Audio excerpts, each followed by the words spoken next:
me papa no me mama no ma wa say any omo outside Ghana.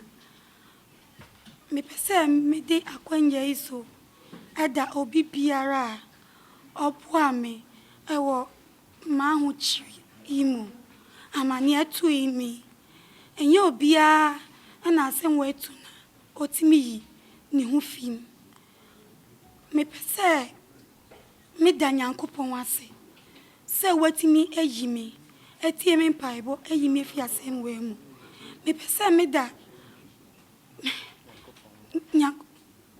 Nyankopon ase se we yi me fi asem we mu pese me da me papa eye president Nana Akufo-Addo ase so ono nso me nuanom media fo ene me fans me chidifo eseni petition a man no one looking down on me na otie me na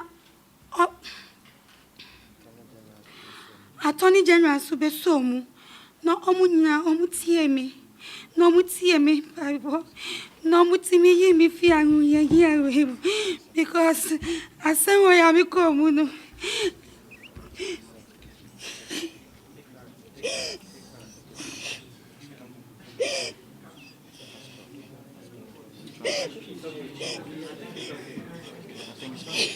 No more talking again.